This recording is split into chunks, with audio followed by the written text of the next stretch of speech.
Olá, o meu nome é Alexandre Sensi, eu sou membro da comunidade judaica Brit Braha Brasil e nesse vídeo a gente vai falar um pouco sobre antissemitismo, uma perspectiva histórica mostrando as principais causas aceitas sobre esse fenômeno. O antissemitismo, na sua forma mais extrema, atribui a judeus uma posição excepcional entre todas as outras civilizações, difamando-os como um grupo inferior e negando que sejam parte das nações onde vivem. A pessoa que pensa dessa forma é chamada de antissemita. O antissemitismo é uma forma de racismo, e ele é manifestado por uma série de formas diferentes, como impressões individuais de ódio, discriminação contra indivíduos judeus, ataques violentos, os mais comuns são os chamados de pogroms, políticas públicas e ataques militares contra a comunidade judaica. Preconceito é uma atitude cultural, positiva ou negativa, dirigida a membros de um grupo ou categoria social. Ele pode ser racial, social, religioso, de gênero ou de outras formas. Ele surge através de estereótipos. Estereótipos são padrões que a sociedade constrói baseado na ausência de conhecimento sobre o assunto em questão. Isso é muito importante. Baseado na ausência de conhecimento sobre o assunto em questão.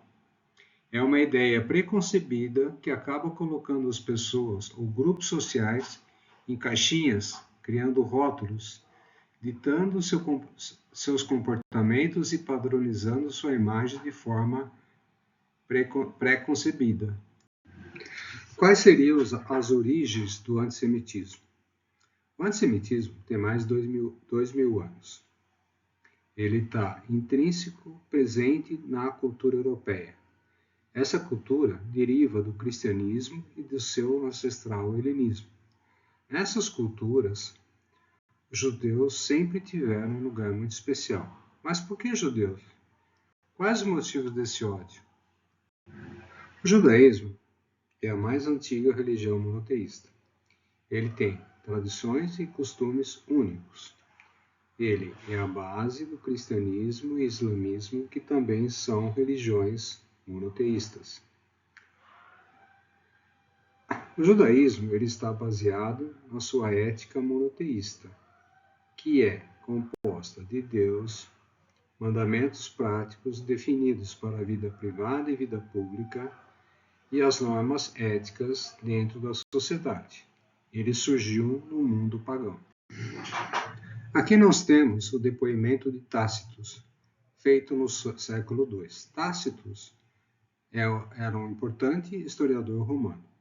Ele disse: Moisés, com o desejo de assegurar sua autoridade sobre a nação, deu ao povo uma nova forma de adoração, oposto a tudo que é praticado por outros homens. Coisas sagradas para nós, para eles não têm santidade, enquanto o que é permitido para eles é proibido para nós.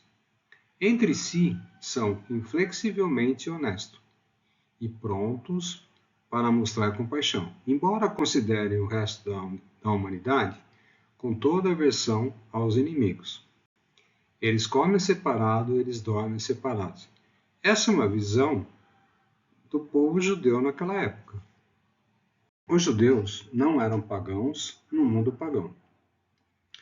A descrição de Tácitos diferencia os judeus das outras comunidades, porque agora os costumes suspeitos podem ser perigosos. O cristianismo, cuja origem é judaica, ele começa a se expandir a partir do século IV por toda a Europa. E com essa expansão, a aversão aos judeus foi ampliada e integrada como uma parte importante da cosmovisão teológica do cristianismo. Na Idade Média, a imagem negativa continua como indivíduos e como coletivo, e ela é bastante reforçada pelos pais da Igreja. De onde vem o antissemitismo? A construção do ódio pela Igreja. A construção do ódio pela Igreja vem de várias formas, entre elas seriam religioso, o ato de Judas Iscariotes foram os fatores econômicos. O religioso, a crucificação de Cristo, a não aceitação de Cristo, o não entendimento que Cristo e o cristianismo são a fonte de luz, o lado certo e o lado dos bons, torna os judeus a antítese de tudo isso. Eles são malvados, escuros, física e mentalmente. A figura de Judas Iscariotes simboliza a traição de Cristo por dinheiro. Isso é suficiente para adicionar mais características ao estereótipo, negativas ao estereótipo. Econômico. Os judeus ficavam entre a classe média e a classe alta. Assim, eram vistos como considerados como os exploradores do povo em benefício das classes mais elevadas. O fato de saber lidar com dinheiro com inteligência significava explorar os demais. O fato de serem alfabetizados desde pequenos também adicionava característica ao estereótipo. Isso era um fato desconhecido em toda a Europa. Resultado. Se juntarmos todas essas características, e os judeus dispersos em toda a nação, eles deveriam de ter algum objetivo. Algo os lidera e eles estavam prejudicando o corpo e a mentalidade cristã, de forma maldosa. Aí surgem coisas como o libelo de sangue para o pêssego e vencimento de poços de água, responsabilidade e contaminação da peste negra. Esse conjunto de estereótipos servem até hoje como uma possível explicação de revoluções, guerras e outras calamidades, inclusive financeiras. Principalmente porque o judeu poderia ser responsabilizado por tais eventos, os quais ninguém se responsabilizava. Então nós temos revoluções, guerras, cruzadas, inquisição, calamidades, como por exemplo nessa foto desse slide nós temos a igreja de Santo Domingo, que fica em Lisboa. Em 1506, os judeus sofreram um ataque. A cidade passava por uma seca muito forte, muita gente passando fome, passando sede, e todo mundo ficava rezando dentro da igreja. De repente, entra um raio de sol, ilumina o rosto de Cristo. Um religioso diz que aquele é um milagre, que ia acabar a seca. O judeu levanta e fala que nada, aquilo ali é um raio de luz que entrou por uma fresta na janela, coisa do tipo. Foi o suficiente para causar um pogrom e causar um massacre de judeus. Com toda essa mistura que podemos ver, o judeu e o judaísmo, por si mesmo, se tornaram símbolo de algo vil e foram identificados por possuir um poder satânico, misterioso e místico, operando ao longo de toda a história. Os cristãos culpam os judeus de terem matado Cristo. Assim, no seu pensamento, os judeus estão condenados a uma eterna existência degradante. Os estereótipos que fazem parte do pensamento cristão europeu penetram no seu folclore, na sua cultura, na literatura, tornando-se parte da cultura geral da sociedade. Essa aversão aos judeus continua existindo até hoje e se intensificou nos tempos modernos. Os tempos de secularidade e iluminismo sofreram metamorfose. A modernidade deu novas formas aos estereótipos e anti-judaísmo, convertendo a versão religiosa em a versão secular, seja nacional, social ou de outra forma. A nova forma do antissemitismo agora se chama antissemitismo científico e racial. O desenvolvimento científico nessa época cresce muito com o secularismo. A filosofia cria novas ideias da autoridade superior, baseada no pensamento humano, não em Deus. A evolução científica no estudo de línguas, antropologia, biologia, teoria da evolução, criaram novas ideias e também criaram novas ideias raciais. Por exemplo, os estudiosos consideravam que quanto mais complexa a língua, mais desenvolvido é o povo. A antropologia criou teorias de espécies de pessoas e culturas diferentes, mais ou menos desenvolvidas. A biologia, com base na teoria da evolução, Herbert Spencer, um britânico, filósofo, biólogo, psicólogo, sociólogo e antropologista, criou o darwinismo social, que dizia que existem sociedades superiores e inferiores, e os superiores têm o direito de governar os inferiores. Na escala social de classificação de sociedades, no topo dessa classificação estariam os arianos. Os arianos são brancos do norte europeu, outros brancos viriam logo embaixo. Os judeus, nessa classificação, eram vistos como uma raça à parte, e não como uma nação, uma religião.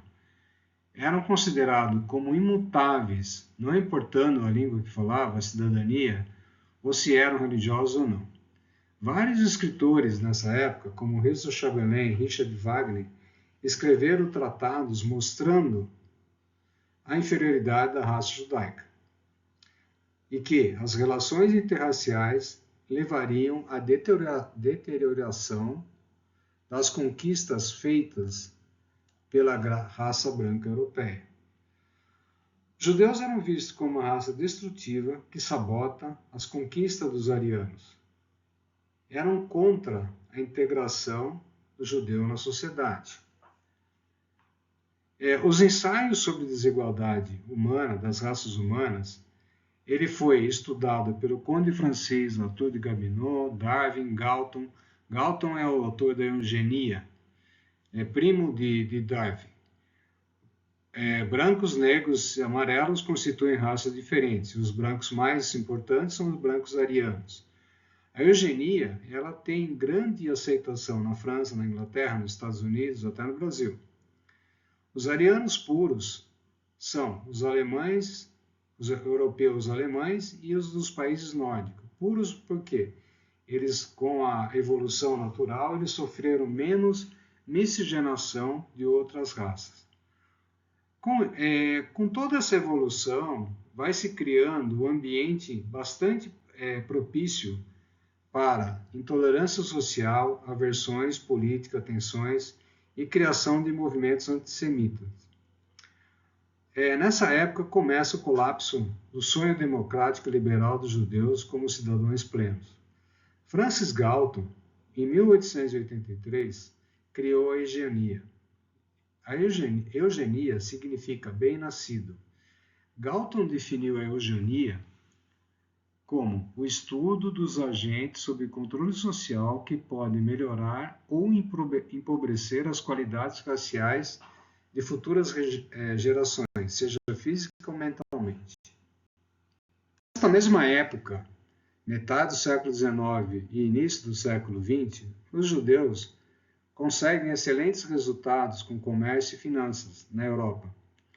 Eles tiveram ascensão social, ocupam posições de destaque. A maioria da elite vienense é judia. Na Prússia, 29 dos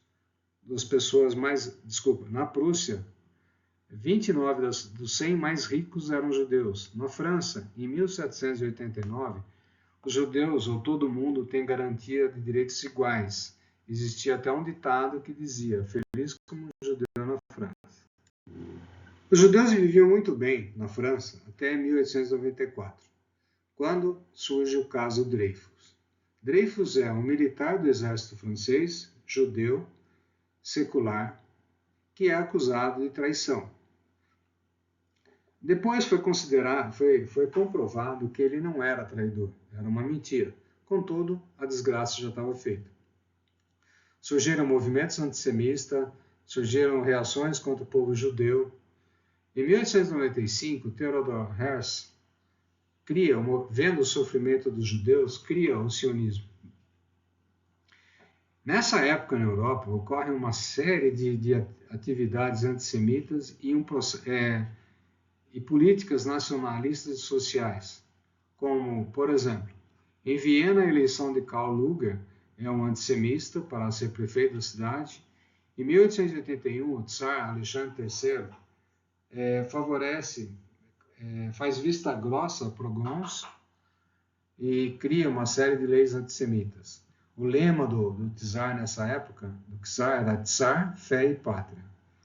O Tsar Nicolau II, filho do Alexandre, toma posse em 1894 e ele odeia os judeus.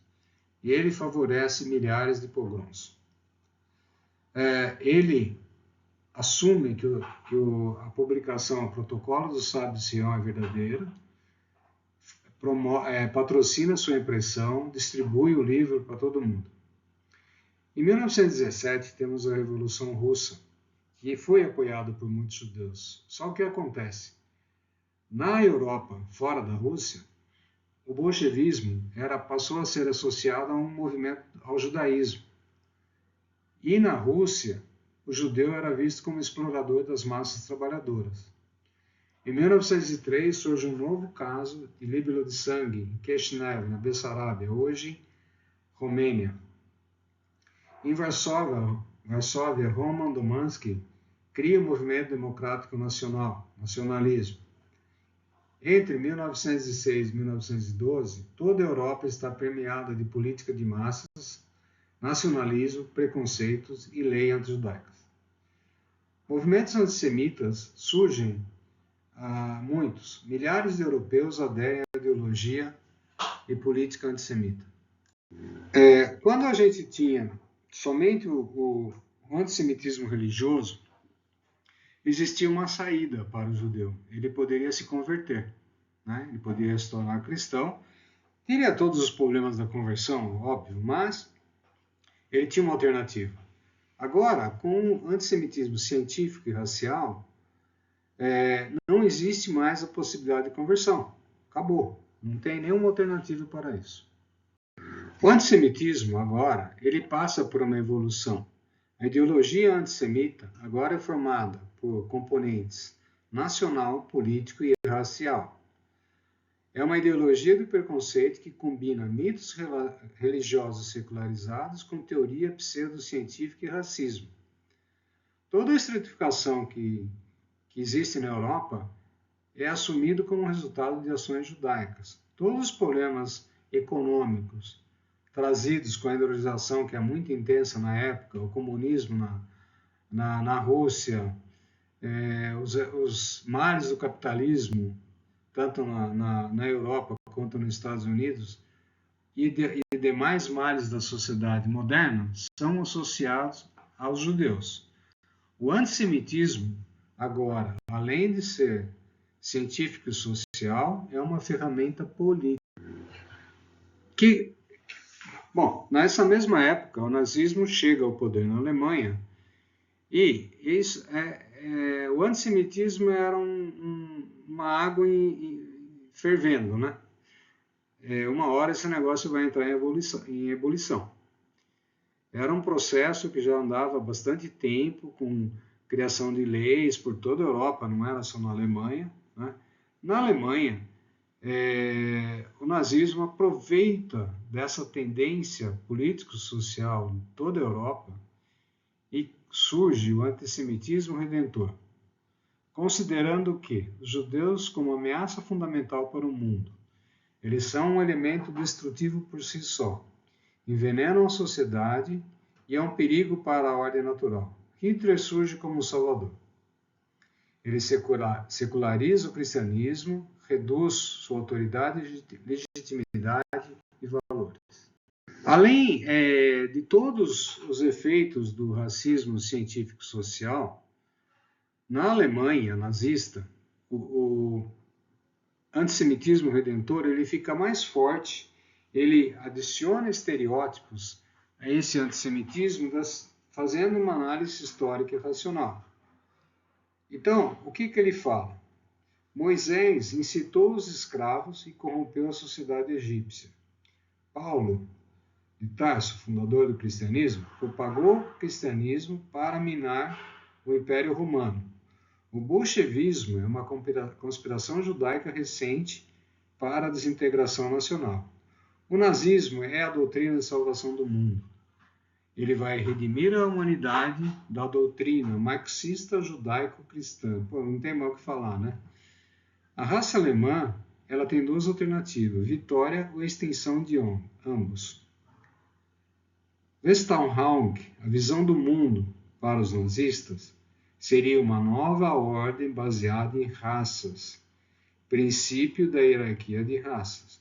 Cristianismo, universalismo, liberalismo, comunismo, socialismo, capitalismo e bolchevismo são todas ideias judaicas perigosas.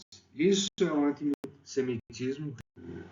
O antissemitismo nazista, o Redentor, ele é baseado na descrição que foi feita no livro de Hitler, Mein Kampf, Minha Luta, na materialização das leis de Nuremberg, que tirou todos os direitos civis dos judeus, na formação de guetos, campos de concentração. Dachau, o primeiro campo de concentração, fica próximo a Berlim, subúrbio de Berlim. Isso vai até a solução final em 1940. Apesar de todo o ambiente extremamente propício para o antissemitismo na Europa Ocidental, a Alemanha nazista investiu bastante em seu antissemitismo redentor para aumentar o ódio das pessoas em relação aos judeus. Isso daqui é uma cartilha, é um livrinho infantil que era distribuído nas escolas. Nessa página que eu estou mostrando aqui para vocês, ela fala mais ou menos o seguinte: o pai dos judeus é o diabo. Esse é o título dessa página. Na criação do mundo, Deus fez muitas raças, índios, negros, chineses, e também os judeus, que são seres malignos. E nós também surgimos dessa cena. Os alemães vieram dessa mistura heterogênea. Deus deu a cada um pedaço de terra para trabalhar com o suor de sua testa. Mas o judeu protestou, gritou, e o diabo o ajudou desde o princípio, trapaceando, não trabalhando, e o seu objetivo era sempre mentir. Com isso, ganhou o título de o Rei das Mentiras, e com essas mentiras escreveu o Talmud.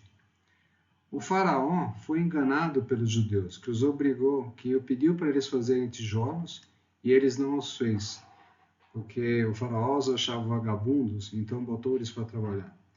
Os judeus choramingaram, se lamentaram e se cansaram de tudo aquilo e foram parar na Alemanha.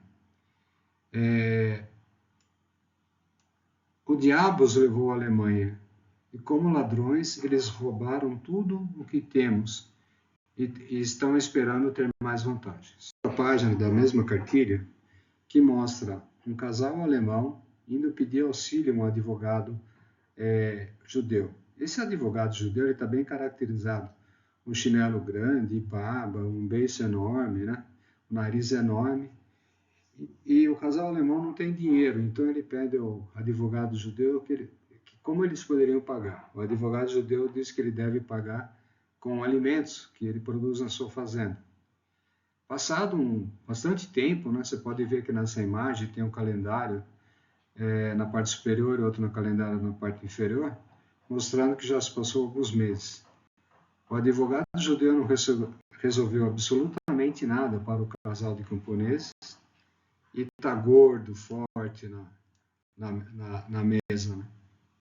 Outro material didático que foi distribuído nas escolas foi o cogumelo venenoso. Aí você tem na foto algumas crianças, né, lendo maravilhosamente esse livro racista. E dentro desse livro ele fala o seguinte: ele tem uma mãe com algumas crianças que vai numa floresta colher cogumelos. Aí o menino pergunta qual a diferença de um cogumelo venenoso e um cogumelo bom. Então é ensinado a ele a descobrir o que é bom e o que é ruim. O cogumelo venenoso, é representado pelos judeus. Nesse livro existem algumas partes que identificam, que ensinam as crianças, ou os adolescentes no caso, como identificar um judeu no meio do povo. Aqui é uma imagem de uma tabela adotada na Alemanha com relação a determinar se uma pessoa era judia ou não, se ela era mestiça, se ela ia ser condenada, no frigir dos ovos, se ela ia ser condenada ou não. Então essa tabela, ela foi feita de acordo com as leis de Nuremberg e vai colocando os avós, o pai, faz uma árvore genealógica da pessoa e determina se ela é ou não judia. Aqui nessa imagem, a gente mostra a população judia em cada um dos países da Europa Ocidental antes da guerra e as vítimas após a guerra. A população antes da guerra está em azul e as vítimas está em negro. Então, por exemplo, na Polônia, existiam antes da guerra 3.325.000 judeus e foram vitimados 3 milhões. Aqui é colocado uma imagem dos principais campos de concentração nazistas. Durante toda a guerra, os nazistas eles fizeram 44 mil campos de concentração, campos de trabalho e campos de extermínio. Vamos ver agora como que as coisas se comportam no pós-guerra. Em uma pesquisa realizada em 1946 pelos americanos na parte da Alemanha tomada pelos aliados, 6% das pessoas entrevistadas consideravam o julgamento de Nuremberg injusto. 4 anos depois, esse número passou a 30%. De 1945 a 49, a maioria absoluta dos entrevistados achavam que o nazismo era uma boa ideia, porém mal aplicada. Em 1946, 37% dos alemães consideravam que o extermínio dos judeus e poloneses foi necessário para a segurança dos alemães.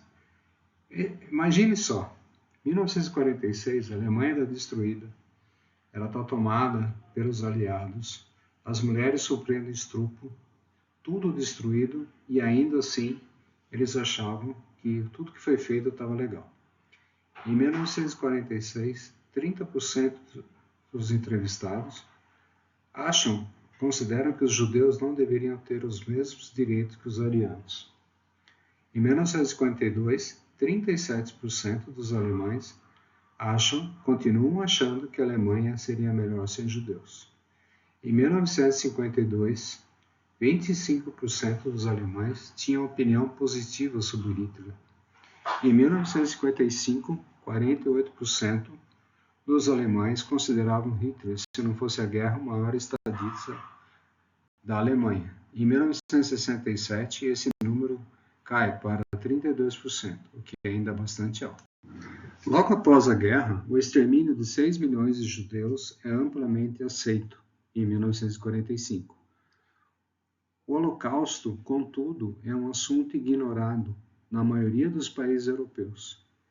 É inadmissível admitir o sofrimento e muito menos pagar indenizações aos judeus. Os sobreviventes que retornaram às suas casas, seus países, não eram bem-vindos. Depois de anos de propaganda antissemita, as populações locais eram inclinadas a culpar os judeus de todos os seus sofrimentos. Eles lamentavam o retorno, pois as casas onde estavam morando tinham sido roubadas pela própria população. O Holocausto é apagado da mente das pessoas. Existe um documentário no Netflix que mostra sobre vários judeus que retornaram para visitar suas casas muitos anos depois da guerra, e os moradores ficaram com medo da presença, ainda ficaram com medo da presença deles. Por toda a Europa no pós-guerra, os membros da resistência são heróis. Os judeus são ignorados. Os judeus escondiam sua identidade judaica de colegas e até dos filhos. Primo Levi, um sobrevivente de Auschwitz, escreveu um livro, É Isto um Homem? E esse livro só começou a ser vendido 20 anos depois que foi escrito. Nenhuma editora queria publicar e não tinha mercado para esse tipo de assunto. Segundo ele, em 1955, falar do Holocausto era indelicado. Corre-se o risco de se fazer de vítima ou de atentar contra o pudor. E aí vem a Guerra Fria. No pós-guerra, na Alemanha, a parte ocupada pelos aliados Estados Unidos, França e Inglaterra, criou-se um processo chamado de desnazificação. Esse processo consistia em esclarecer aos alemães o que era realmente o nazismo e o que eles fizeram durante a guerra. Infelizmente, esse programa falhou. Continua-se com o esquecimento coletivo do Holocausto, Os estudantes nas escolas alemãs não aprendem absolutamente nada do que aconteceu no período 1933-1945. Em 1950, os jovens alemães ignoram o Terceiro Reich. Apesar disso tudo, em 52 é assinado o acordo indenizatório entre Alemanha e Israel.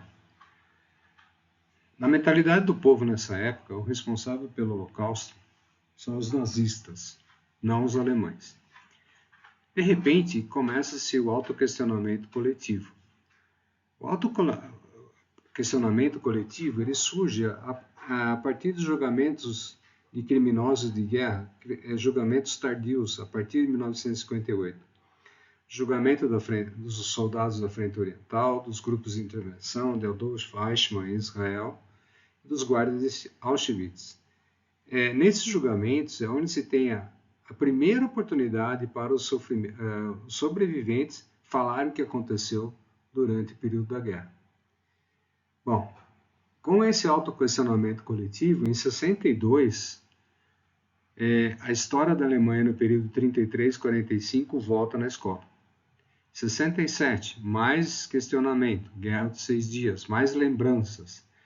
Chanceler Brandt da Alemanha, ele se ajoelha durante a inauguração do Memorial de Varsóvia. Em 1979, apesar de protestos, é exibido na Alemanha uma série americana do Holocausto. 40% da população alemã adulta assiste a essa série. Até 1968, o que aconteceu estava esquecido, ou parcialmente esquecido. Por exemplo, o campo de concentração de Dachau, em 1968, recebeu a visita de 471 escolas. Em 1970, 2 anos depois, mais de 5.000 escolas o visitam. A partir dessa época, a partir da exibição da série Holocausto na Alemanha, o Holocausto passa a ser considerado um crime alemão e não mais um crime nazista. Vamos comentar um pouquinho agora sobre os outros países da Europa Ocidental que se envolveram ou não na guerra. A sua relação com o antissemitismo, é claro. A Suíça é um país admirado e invejado em todo o mundo. Contudo, eles só admitiram 28 mil judeus durante o período da guerra, sendo que 8 mil foi antes da guerra. Eles que pediram aos alemães para imprimir o J no passaporte dos judeus, para facilitar a identificação. A partir de 1990, vem à tona uma série de fatos, de atos que o governo suíço tomou durante a guerra. Por exemplo, o tráfico de ouro roubado pelos nazistas foi traficado pelos suíços. Eles contribuíram muito com os nazistas. Eles embolsaram os judeus, o dinheiro dos judeus e dos beneficiários da apólice de seguro. Tem até uma filha de uma vítima do Holocausto que conta que o pai ele conseguiu livrar o dinheiro dos nazistas, contudo perdeu o dinheiro para os suíços. Após Varsóvia, após a Polônia se tornar comunista, a Suíça propôs a transferência da conta bancária dos judeus poloneses, mortos, claro, que estavam na Suíça, para o governo de Varsóvia, com o objetivo de compensar a perda das empresas suíças na Polônia, confiscadas pelo comunismo. Bom, o governo de Varsóvia aceitou e os suíços realizaram essa transferência. Outros países. A França, ela foi dividida em duas durante a ocupação nazista. Metade ficou com a Alemanha e a outra metade formou-se o governo de Vichy, que era administrado pelos franceses. Era um governo fantoche que seguia todas as leis nazistas, inclusive as leis antissemitas. Em 2005, na inauguração do Museu do Holocausto em Israel, Jean-Pierre Raffarin, primeiro-ministro de Jacques Chirac, declarou que a França muitas vezes foi cúmplice dessa infâmia. Na Áustria, que se dizia vítima no nazista, proveu milhares de soldados para os campos de concentração. Ela começou a questionar seu passado nazista somente após a exibição da série Holocausto, que ocorreu 2 meses após ser apresentado na Alemanha. A Holanda também foi um país colaborador dos nazistas e teve mais de 30 mil soldados que se alistaram na SS. Os países nórdicos também foram países colaboracionistas do nazismo. Inclusive, a Finlândia, ela fazia parte do eixo, né? Quando a gente fala do eixo da Segunda Guerra, a gente sempre pensa Alemanha, Itália e Japão. Contudo, existiram outros países que fizeram parte, aliados dos alemães. Foram eles: Finlândia, Hungria, Romênia, Bulgária, Tailândia e tem mais alguns. A Hungria, como era um país aliado dos nazistas, também foi colaboracionista. O único país onde o povo não entregou os judeus aos nazistas foi na Dinamarca. No fim do século XX, o Holocausto é aceito e reconhecido por todos.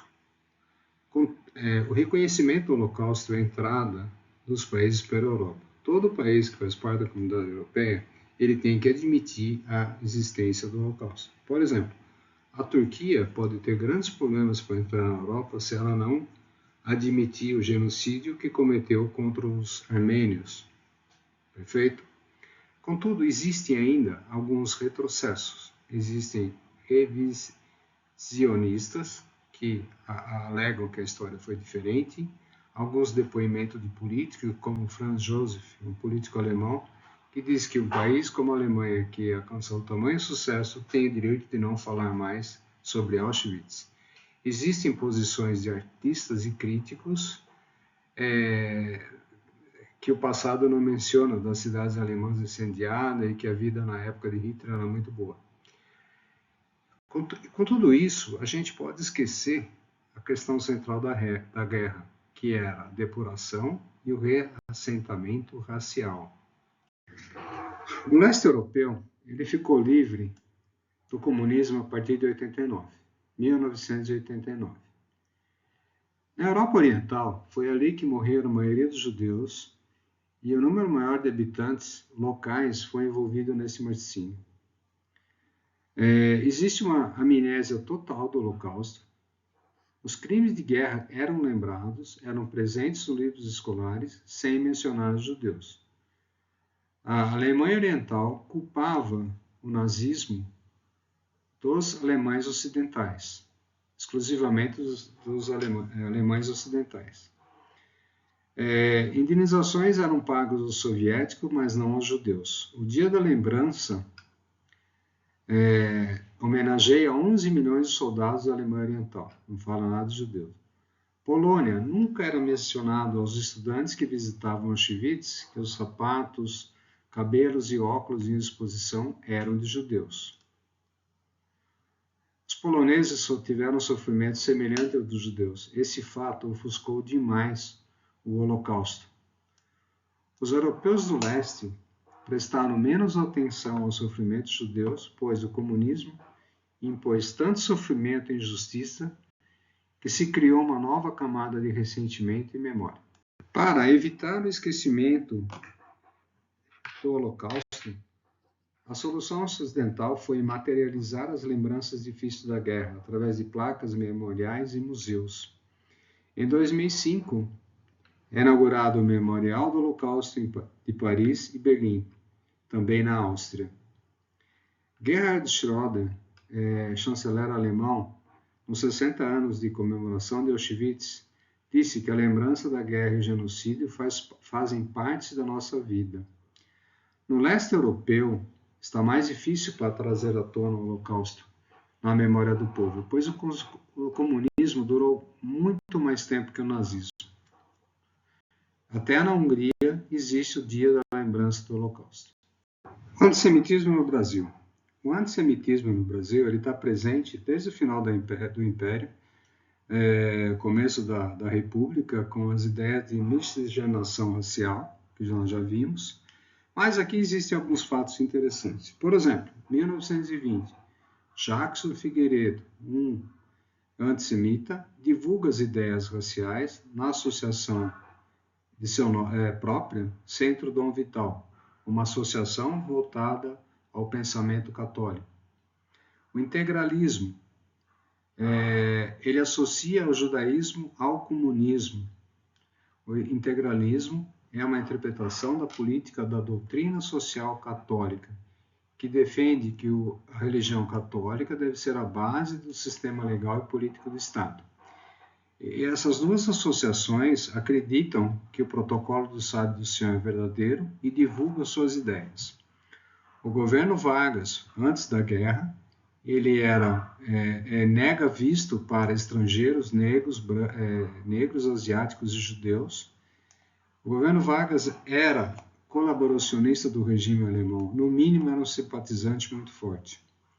Nilton de Andrade, um militar na época de Getúlio Vargas, também idealizador do golpe de 64, divulga o seguinte texto: havemos de hoje para o futuro desencadear uma guerra sem tréguas e de morte ao comunismo ultrajante, e que não consentiremos nunca que o judeu moscovita faça desse Brasil invejável o mercado sólido e infame de nosso caráter, de nossas tradições e dignidade. Outro fato interessante que ocorreu foi o Plano Corre, um plano falso criado pelo então capitão Olímpio Mourão Filho em 1937, e dizendo que os judeus comunistas iam invadir o Brasil. Esse plano foi a causa do golpe do Estado Novo. No governo Dutra, logo depois da Segunda Guerra, existia uma norma secreta para a não admissão ao exército de judeus, negros, filhos de esquitada e não cristãos. Os judeus não seriam aceitos no exército porque eles não têm pátria, então eles não vão defender nada. Essa era a explicação dessa norma. Aqui nós temos um boletim da eugenia em português. A eugenia, ela também foi presente dentro do Brasil. Tinha até alguns políticos que criaram o branqueamento da raça, baseado nesse princípio. Mais recentemente, nós temos o caso Siegfried Kasten, que foi condenado em 1996. Ele é o dono de uma editora que publica livros racistas. Em 2020, a vice-governadora de Santa Catarina, Daniela Renner, faz declarações antissemitas e nega o Holocausto. O seu pai, Altair Renner, é um professor de história numa cidade que se chama Maravilha, em Santa Catarina, também é um antissemita. Em 1919, o Exército Brasileiro faz homenagem a Eduard von Westerhahn, um militar alemão que lutou na Wehrmacht durante a Segunda Guerra. Vamos verificar aqui como que o brasileiro define o judeu. Então, aí eu peguei aqui vários dicionários, por exemplo, Dicionário Ilustrado de 1963. Então, tem a definição normal de judeu e no sentido figurado. Usurário, homem de má índole. A mulher judia é uma mulher travessa ou escarninha. No Dicionário Português e Inglês de 1970, Michelis, judeu, israelita, hebreu, agiota, negocista, usurário, enganador, lograr, fraudar, pechinchar, regatear, cambalechear e conluiar. No outro dicionário, o Dicionário Ilustrado de 1963, judeu errante. O judeu errante é o símbolo do povo judeu, condenado há tantos séculos a errar ao longo de sua terra. Refere à tradição que o Salvador, como caminhava vergado ao peso da cruz, desejou descansar um momento diante da porta do judeu, a Severo, que brutalmente o repeliu. Para o castigar, o Senhor disse-lhe: serás errante sobre a terra até que eu venha. E logo o judeu se pôs em marcha e desde então caminha constantemente sem achar um sítio em que repouse. Bom, no Dicionário Aurélio de 1995, Tem a definição do judeu, que ele pertence à Judéia, relativo a Israel, etc. E também é definido como indivíduo mau, avarento, usurário. O Dicionário Ilustrado, de 1978, ele traz, olha, judeu, da Judéia relativo aos judeus, proveniente da Judéia. Aí, designação antiga do sul da Palestina, onde os judeus se estabeleceram, quer dizer, judeu errante, aquele que viaja muito. Já tem uma definição um pouquinho melhor, mas ainda define como Palestina, né? Quer dizer, dentro da cultura brasileira, o antissemitismo está presente, até na definição do que é judeu. O antissemitismo contemporâneo. Bom, hoje é importante identificar o que é antissemitismo e o que não é antissemitismo. Por exemplo, no Uruguai teve um judeu que foi assassinado por uma pessoa. Aí foram se verificar, essa pessoa eles estavam devendo um para o outro. O judeu era devedor dessa pessoa, tinha problemas com ele e acabou tendo um caso mais forte. Isso não é antissemitismo. Essa última briga que teve na Holanda, lá por causa de futebol, será que foi antissemitismo ou foi uma briga de futebol? Aqui no Brasil não tem jogo do Palmeiras e Corinthians e tem brigas horrorosas, né? Coisa muito feia. Então, Natan Sharansky criou um método que é usado em Israel, que é usado na Europa, que é usado nos Estados Unidos, para definir o que é um ato antissemita ou uma atitude antissemita. Chama-se método 3D, que define o antissemitismo. Ele tem que ter demonização, deslegitimação e o efeito de não duplo padrão. Outro movimento antissemita da atualidade é o BDS, que é um boicote contra Israel. É boicote contra os produtos de Israel, ações de desinvestimento e sanções econômicas a Israel. Atualmente, o antissemitismo contemporâneo ele é ainda tratado com teorias da conspiração. Então, hoje se fala muito que os judeus ou sionistas detêm mídia, bancos, riqueza, poder para controlar governos. Né? A divulgação das ações antissemitas atualmente, ela mais ou menos se propaga da seguinte forma. Há 20 anos atrás, você divulgava basicamente através de revistas, jornais e internet. Ou seja, apesar da internet ter um amplo aspecto, a divulgação ainda não era uma divulgação massiva. Há 10 anos atrás, com as mídias sociais, a disseminação passou praticamente a ser online, né? Tempo real. É a viralização.